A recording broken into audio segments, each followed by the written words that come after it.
When it comes to your wardrobe, there's really nothing worse than getting up in the morning, opening up your closet to be met with a bunch of clothes, and then having that sinking feeling of, I've got nothing to wear. And as someone who's been both a shopaholic and a minimalist, I've experienced this feeling on both sides of the equation. When there's too much in your closet, it becomes really difficult to know what you have, and so you just get overwhelmed and end up choosing the same thing over and over again. And when you have too little, it can easily start to feel boring and tired really quick. At least it did for me. But whatever your wardrobe looks like, I just think that there's some things that don't belong in there. So in today's video, I want to talk to you about the 10 items of clothing you just don't need in your closet. These are pieces I found I either always regret buying, and if you're planning to declutter your closet, I think these are some of the pieces that you can get rid of to help you get that process started. So let's get into it. For those of you who don't know me, welcome. My name's Christina. I talk all about intentional living, intentional spending, and how to get the most out of what you've already got. So if you want to see more videos like that, please make sure you're subscribed and give this video a thumbs up while you're at it. You know, for the whole YouTube algorithm gods, it really helps me out. The first item of clothing you do not need in your wardrobe is anything that is too small right now. Oopsie, rookie mistake. I forgot to turn my mic on, so the sound is going to be a little bit different. You can go to this timestamp if you want to save your ears from a jump scare. And I'm not saying that you need to get rid of these things because bodies change, weight fluctuates. That's a reality that I think we need to embrace, especially in our wardrobes. But what I am suggesting here is that you can remove these pieces from your wardrobe and put them into storage for another time, for when you actually need them. Because in my experience, when I had everything in my wardrobe sort of in my face, that's when I found it became very difficult to get dressed. It was very easy to get overwhelmed, and then I would just end up reaching for the same thing over and over again. And when I did end up reaching for the clothes that were too small, they never really ended up becoming part of the outfit that I wore or an active piece in my wardrobe because it was too small. It was uncomfortable, whether they were jeans that were too tight, a jacket that I couldn't button up. Sorry about that, sound is better now. And they're also things that I will regret buying in the first place because I don't want to negotiate with myself or with a piece of clothing in order to fit into it. So best that these pieces don't end up in your wardrobe at all because you'll just regret spending that money. But if there's something that you already have in there, consider storing them away for another time or simply decluttering them and embracing the clothes that fit you and that you feel good in. Number 2 are shoes that give you blisters. Like, come on. I want my shoes to elevate my outfit. I want them to feel stylish and cool, but I also want them to be functional. So any shoe I found that was just too tight or chewed up my feet, gave me blisters, I ended up decluttering them. Even shoes that were a splurge. Like I recently consigned my Gucci slides because they chewed up my feet after like literally walking in them for 10 minutes. I know they were expensive, they were a beautiful shoe, and it was just like a bad time when I wore them because they were causing injuries to my feet. And I know shoes can be a little bit tricky because sometimes there is a bit of a break-in period, but I can kind of tell when a shoe is gonna give me a little bit more trouble. For example, if the leather is very stiff, hard, and inflexible, in general, I find I will probably run into issues with blisters and rubbing. If the toe box is a bit too narrow, the shoe can start to feel quite uncomfortable. So I tend to look for shoes that feel comfortable right away as soon as I try them on. The third item that doesn't belong in your wardrobe and that I think you will always regret buying is anything itchy. This goes for sweaters, blazers, jackets. If it feels itchy against your skin, you're just not gonna wear it. I've noticed for me that certain wool blends and materials like alpaca feel very, very itchy on my skin, and I just never wear those types of pieces. And I know you can sort of circumvent that itchiness by layering underneath. So the litmus test for me is if I'm trying something on. If it's itchy in the slightest, it's an immediate no because I just know I'm not gonna wear it. Number 4 is synthetic clothing. Now, I do think that things like polyester, rayon, nylon do have a place in your wardrobe in certain areas, for example, activewear, but I found I am starting to lean away from choosing wearing majority synthetic blend clothing because I'm finding overheat in them. So if you're a sweaty person like me, then you may want to consider taking a look at the fabric composition of your clothing. For example, I find I tend to really overheat and sweat in my blazers that are made of recycled polyester, or if they have a synthetic lining made of nylon or Crupro or something of the like. I also recently decluttered a lot of my sweaters that were made of recycled polyester, or they were like a cotton poly blend, but majority polyester. They became really uncomfortable to wear. They hold on to odors. I've also recently purchased some blazers this year that are lined with cotton, and they are just light years more comfortable to wear. So I'm just starting to pay more attention to things like the lining of my clothing and if the piece has some synthetic blend in it. Now, I don't think synthetic blend is totally bad, because it does have utility in certain clothing. Like for example, if it's like a really ornate garment, it does help give the clothing some structure and like malleability to it. But I find in my day-to-day and in the clothes that I love to wear the most and that I reach for the most, they tend to be made of natural fibers like wool, cashmere, or cotton. Are they something that don't belong in your closet? Maybe not necessarily, but I think if you are buying something new, it's a good idea to pay attention to the fabric and to just know yourself and how you move about and wear your clothes on a day-to-day. It would be a good idea to pay attention to what the clothing is made of so that you don't run into the problem later and regret buying that item. Number 5 is uncomfortable underwear. Okay, so for me, look, I am a member of the Itty Bitty Titty Committee. I don't even really need to wear a bra on most days, but I'm talking about things like underwire bras, bras and underwear that are too tight, too binding, don't breathe, ride up, and don't really provide any usable role like shapewear, for example. I don't know any shapewear that is super comfortable and that's not binding, but at least it serves a purpose in sort of smoothing things out if you do plan on wearing things that are a little bit more revealing like silks or satins. I get the utility of something like that. So for me, I do prefer to wear things like cotton bralettes to give myself a little bit of shape, cotton underwear, breathable underwear, and I do prefer a seamless cut over anything else because I hate underwear lines. In general, I think life is too short to wear uncomfortable underwear.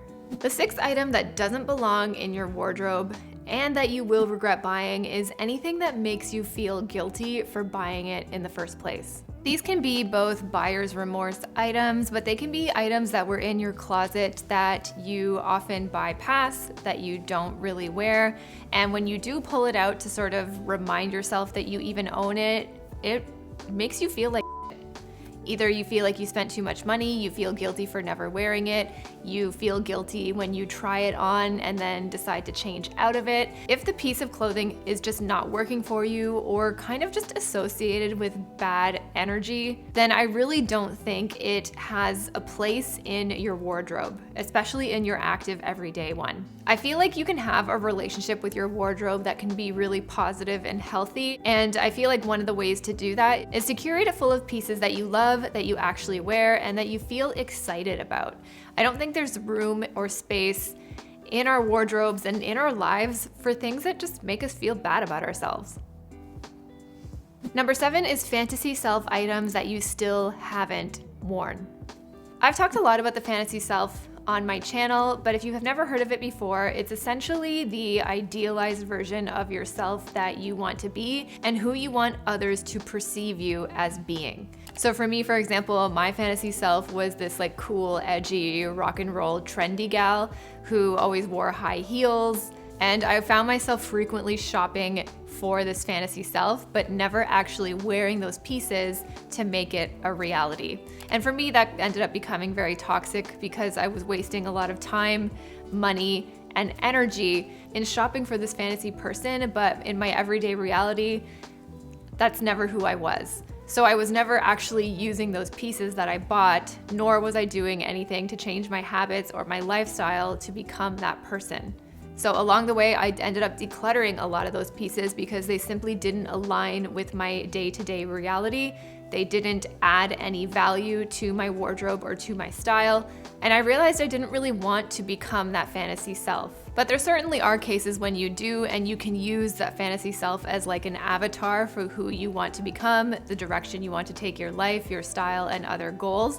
But for me, I just simply wasn't doing that, and a lot of those pieces no longer belonged in my wardrobe. Number 8 are fussy clothes. So they're items of clothing that require extra cost, time, and effort to both wear and take care of. Are you willing to go to the dry cleaner every few weeks to properly clean this blazer? Or are you really low maintenance and you need something to be machine washable and be able to throw things in the dryer really easily every week? When we do buy things, it's not necessarily just the cost of the item that we pay up front. There are often other costs associated with our purchases when it comes to things like maintenance and aftercare. So that is something to consider if you are either decluttering your wardrobe or considering buying something new for it. Number 9 are too many basics. Yes, I'm going here. I really do believe that in most wardrobes, there are a few key basics in terms of shape, cut, silhouette, function, and purpose that I think everybody can benefit from owning. But I feel like once you have your basics nailed down, you don't really need too many more. If you watched my fall capsule wardrobe video, which I will leave linked right here, I hope I pointed to the right place. You know where to look. Then you'll notice that I like to break down my wardrobe into a hierarchy. Consider it like a pyramid where you have your base, which is full of your fundamentals, pieces, and staples that really make up the core of your wardrobe. So in my case, basics. Then in the middle tier of the pyramid, it's not as large as the foundation, but that's when you can add things like your seasonal pieces, pieces that are more functional to the time, place, and climate that you're in. And then at the tip of the pyramid, you have things like your trends, your outliers, your experimentational pieces, pieces that are really meant to complement and even evolve your style over time. But for the longest time, I really felt that basics were truly all you needed. And I mean, in many cases, it is true, but I found for me, it started to feel really boring and repetitive. And so if your wardrobe is starting to feel a little bit stale and stagnant and a little basic, it might be because there are too many basics in your wardrobe.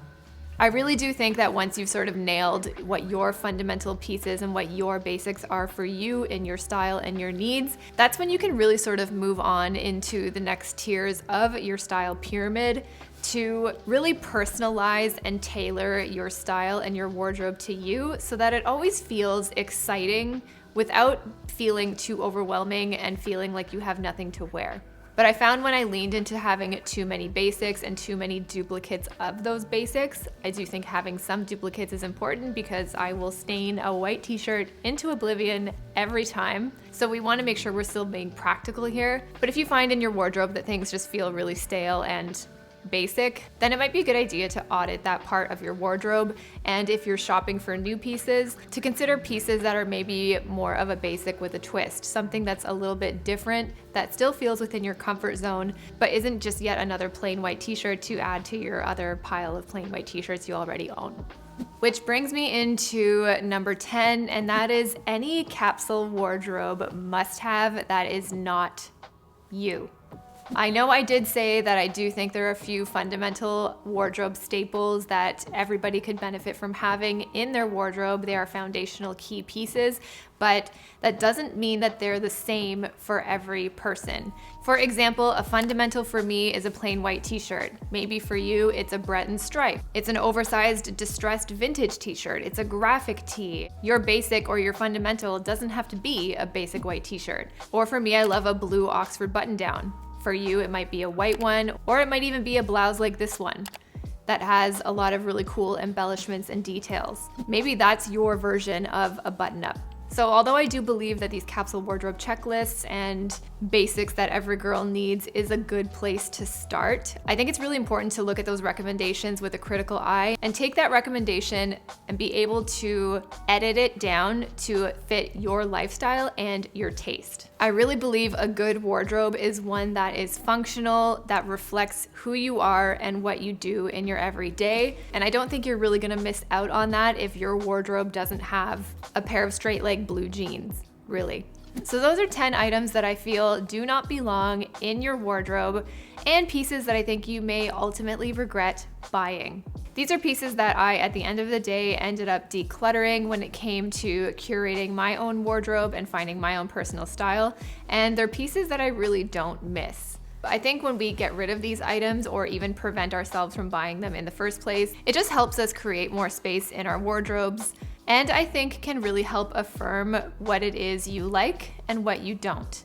So let me know in the comments below some things that either you regretted buying for your wardrobe or things that you ended up decluttering because you realized they just did not belong in there. Thank you again so much for watching, and leave me a dress emoji in the comments if you got this far.